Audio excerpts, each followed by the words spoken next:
So hit it. Hello and welcome to This is the Play Sports, the podcast. As you can see, we upgraded our venue for this week. We are not in our dingy little basement. As you can tell, we're here at the gorgeous state-of-the-art Utah Sports Hall of Fame Museum here in downtown Salt Lake City. We've also upgraded our guest this week as well. As you can see, we've got the fabulous buckle up Craig Bolerjack and seatbelt Mike Sorensen, as I like to call him. We're excited to have these guys with us. This is going to be a great show. Hey, looking forward to it. Good to see you, Mike. Guys, how are you? Good to be here. Good to have you guys with us. As usual, we're going to do our 4 quarters, 4 minutes each. We're going to talk about 4 categories. Let's just jump right in and say, can the Jazz maintain the NBA's best record? They seem to have according to the experts, the easiest schedule down the stretch. Craig, do you think they can hold on to the number 1 spot? Well, I think what's happened in the last 24 hours, it may be the big motivator, to be honest. If you need something to put a chip on your shoulder, maybe this is what it is. It's really a hard explanation of what LeBron and the whole situation with the All-Star game and the drafting and, Donovan, along with Rudy and Mike having conversation after the Philadelphia game. But I think this team is a team, and I think that's an important topic just to hit on, is that I really haven't seen this type of concept, with the NBA, with the Jazz franchise since the Stock and Malone days. Yes, they had Hornacek as an addition, but you still had some similarities here with 2 All-Stars, 2 future Hall of Famers. Whether or not Gobert and Donovan get there, I think they're on their way, obviously. But I think this team is so intriguing because of the weapons, the Clarksons, the Joes, the Mikes, and just run down the list. Even Favors being brought back after 1 year in New Orleans has really made this team intriguing for me. And also the fact that Quinn in the bubble decided to use the weapons that he had, and that was to go with the 3-ball. And Mike, we know what Rudy can do at the rim, but he's surrounded by multiple 3-point shooters. There's rim play, there's 3-point play, there's Mike's mid-range game.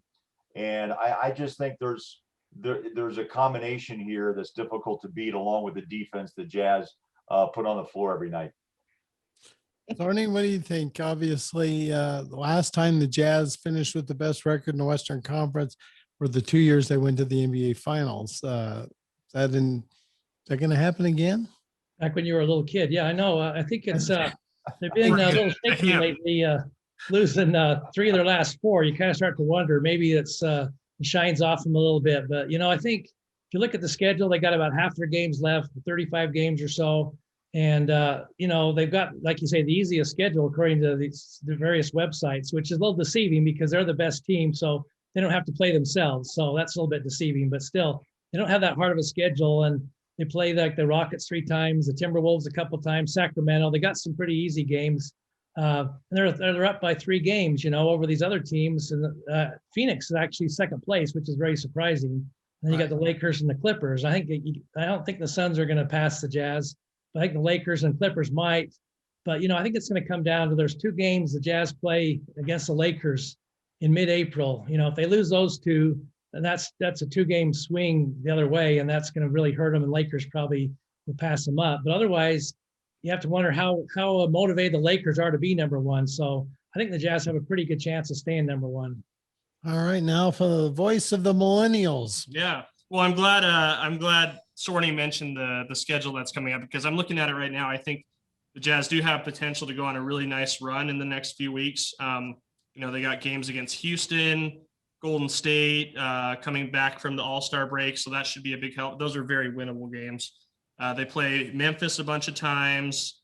Sorny's right. They do play the Lakers back-to-back, April 17th and 19th. And then more games against Minnesota, Sacramento, San Antonio, finishing off with OKC and Sacramento. So, yeah, I think the schedule is really favorable. I think they definitely have a legitimate chance to, finish this thing off strong. And, as Stephen A. Smith said today, the road to the NBA Finals is probably going to go through Utah. That'll be really exciting for sure. Well, you kind of alluded to it. Let's go move to quarter number 2.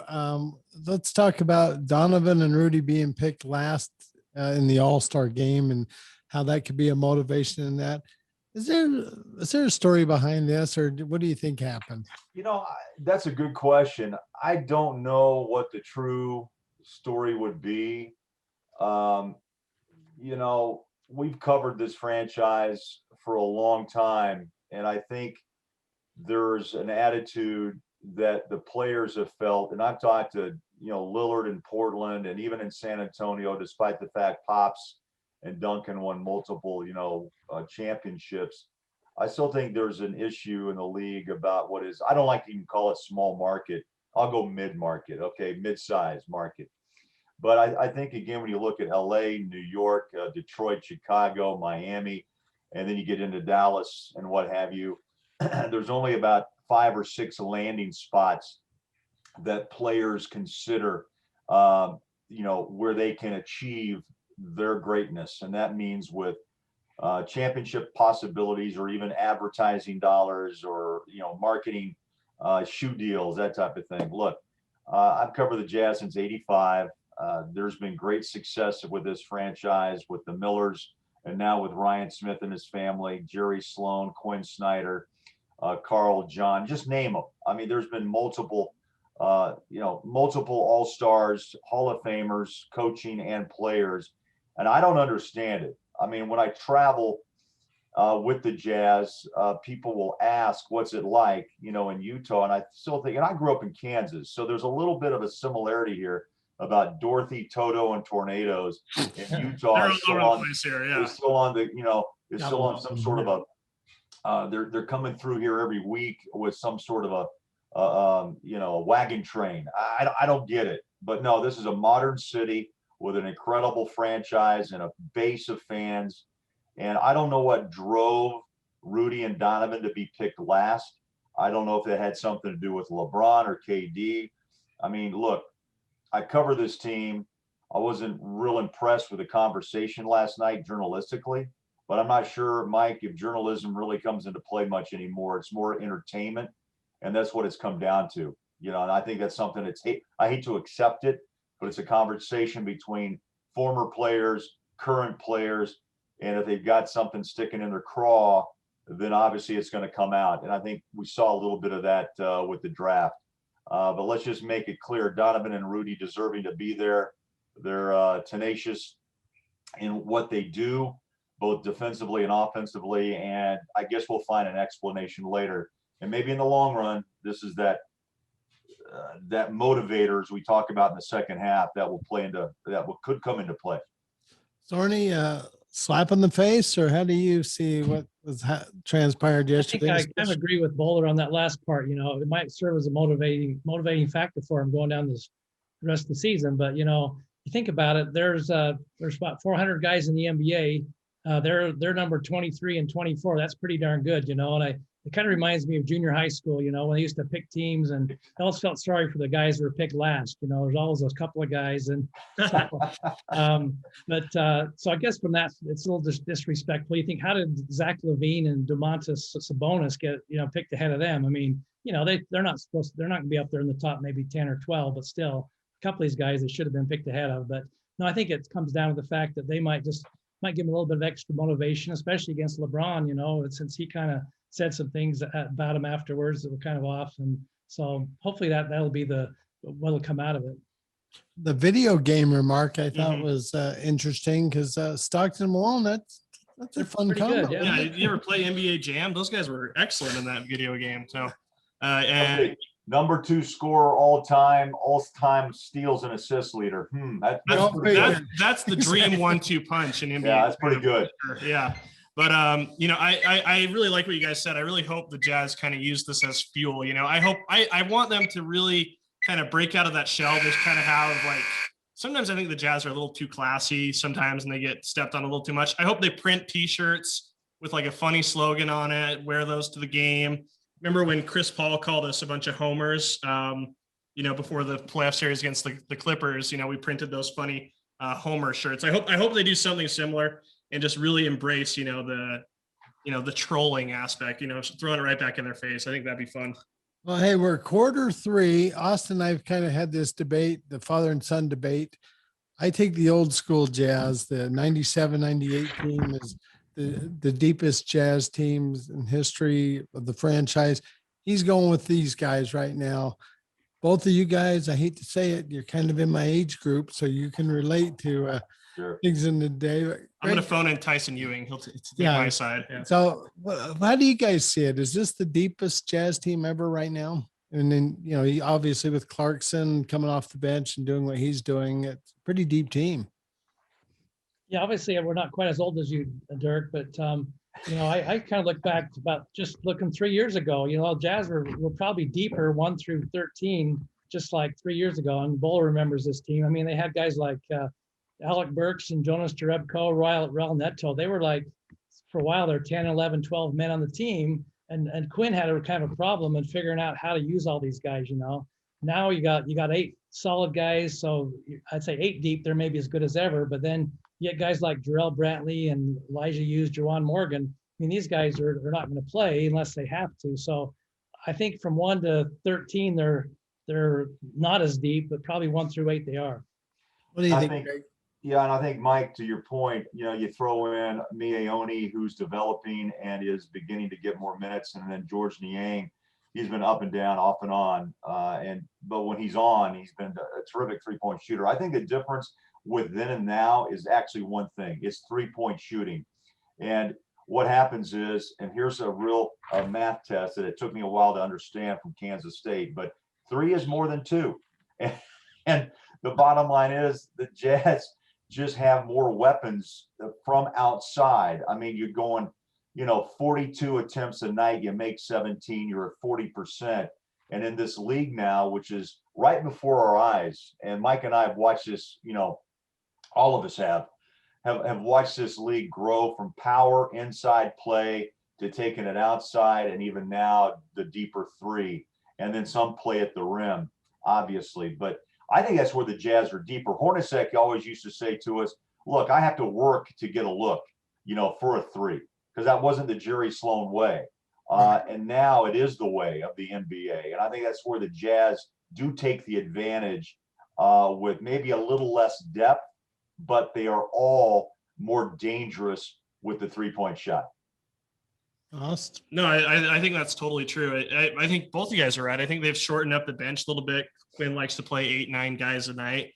But those guys are way more potent. We see like Joe Ingles comes off the bench quite frequently, and any other team in the league, he's a starter for sure. I think that just speaks to how dangerous, that short bench really is. All right.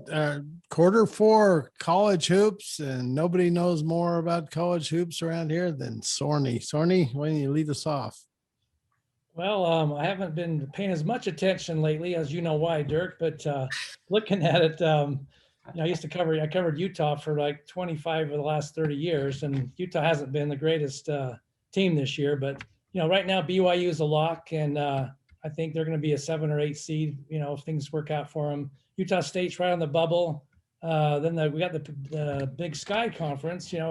Right now the top 2 teams are 2 Utah teams, Weber State and Southern Utah. So, but they got to win their conference tournament. So one of them could get in, and for Southern Utah, it'd be the first time in 20 years. So it'd be exciting if they did. But the University of Utah is the biggest disappointment. But on the other hand, you can say, well, if they've beaten some of the best teams in the league this year, and they almost beat Oregon twice, and they're number 1. So, but they're not going to win 4 games in Las Vegas either. So that's going to be a problem. But I think it's going to be maybe 2, maybe 3 teams this year. We'll see what happens. Well, you're familiar with the NCAA tournament, obviously, having worked in that. What do you see? Do you think 2 or 3 teams from the state get in? I got to be honest, my attention is mostly now on the NBA, but the one thing that bothers me is when I try to watch college basketball, we've had that season of really an extension of last year, this year, where you've had games canceled. So the ability for teams to really find consistency has been a challenge. Utah, I think, as Mike said, they've looked good at times, and I've watched a couple of games and look like they totally are in disarray. BYU has always been solid, in my opinion. They have depth, they have some shooting, I would think that BYU's a lock. Utah is going to have to do some major, things to even sniff at going to the big dance. But, for me at CBS, it's one of the most intriguing 2 weeks when you start to open this jar up of basketball. And I always love the fact when we talked to players back in the day was the fact they all believe they can be champions. And I talked to Thurl a lot about that in 1983 with North Carolina State, truly the Cinderella with Jimmy V. I love the magic of March. It's been diluted some because of COVID, and you can't really have the fans and the energy that goes with it. And the other thing I think I have a problem with is the fact that I know they have the right to jump players, but Mike, bottom line is, as a fan, you don't get a chance to watch a player grow within the college system much anymore. And I think it's kind of diluted some of that excitement that comes with March. I may be wrong. That's me, but that's the way I look at it. Austin, how many teams do you think will get in from the state? I think they have a shot at 3, but my gut tells me it's going to be just 2 maybe. And I think BYU's in for sure. And I think the dark horse is probably Utah State, because I think Craig Smith really has figured out how to work those tournament situations. He can pull off those big wins when needed. So I'm going to say BYU and Utah State are going to be the only ones going. Yeah, that's my thought. All right, guys, thanks for helping us with the 4 quarters. We're down to our parting shots. Sorny? Well, I'm going to talk about football of all things right now. We talk about basketball, but usually you don't talk about football in March. But, just this last week, BYU opened their camp. Utah State opened up a little while. And Weber State is actually playing a season right now. And Weber State has moved up to number 2 in the rankings after their opening win. North Dakota State, which has won it like 8 of the last 9 years, has lost. So I think the door's wide open for Weber State. They only have a 6-game schedule, but they have a chance to maybe run through the schedule and win all the Big Sky games. We got a 16-team playoff this year, and I think Jay Hill's done a great job there, and he has a chance for a national championship. And I think Jay Hill, you might just see Jay Hill up on the hill within the next 5 years. All right, we're going to hold you to that. Bowler, what's your parting shot? Well, my parting shot would be is to keep our cool. I'm talking about the state of Utah, the Jazz fan base, and just get going with basketball. If you have an issue, prove it on the floor. I understand Donovan at 24 popped the cork. And look, he may have a long fuse, but I think we all can relate. Once in a while, the cork does pop, and it did pop in Philly. But you know what? You have to get past it. Young guys have to understand that this is a difficult job. There's a lot of people with their eyes shining on you every day, 24/7, social media, etc. The real test for this team to take the next step to the next level that everybody keeps talking about is how they respond to this. And for me, the take would be keep your cool, prove it on the floor, and try to just move past all the clutter, all the chatter. And if you can do that, good things will happen come May and June. That's what that's my take. Cool. Thank you, Austin. Yeah, my take is I'm going to take a roundabout way to get there. Last night, me and my sister went to Disney on Ice at Vivint Arena. It was my first time being back in the arena in quite some time. And it felt really nice just to be in that setting, just to see where the floor would be. It was there covered in ice right now. But it felt really good to be in the arena, and it kind of just made me a little sad that, the current circumstance, we can't fill that arena for the most exciting Jazz team probably in the last 25 years. So, it's too bad. I hope maybe when the finals roll around, if Utah's playing in it, which they very easily could be, maybe attendance will rise, So anybody listening to the sound of my voice, wear your masks, wash your hands. Let's get through this, and hopefully we can have a fun atmosphere for the finals. All right. My parting shot is going to be a Big Sky Conference basketball. Southern Utah and Weber State are tied for first right now. And it looks like one of them has a really good shot of getting that automatic bid if they can win the tournament in Boise. I think going into the season, everyone assumed BYU and Utah State would probably be in the tournament, but not a lot was expected from our smaller schools in the Big Sky, and it's nice to see one of them get up there and be nice to see one of them, compete in the NCAA tournament. I still dream of a scenario where we can get 3 teams in, which would be pretty cool. So that's my parting shot. Again, I want to thank our guests for joining us. This is theplaysports.com. Come and read us and support us, and we appreciate it. Yeah, Awesome. big thanks to the Utah Sports Hall of Fame Museum for hosting us today. It's a great place to come check out some. We got the hall. We're in the Hall of Fame itself right now. You can see there's pictures everywhere. It's really cool. They've got cool hats for sale. They've got a place where you can try on jerseys and take a picture. I have Kyle Kuzma's game jersey on right now. Well done. Yeah, right. Pretty good. We're going to check him at the door. Yeah, the though. secret, I'm going to try to not walk out with this on. But anyway, thanks to the Hall of Fame for hosting us. And yeah, thanks again, guys.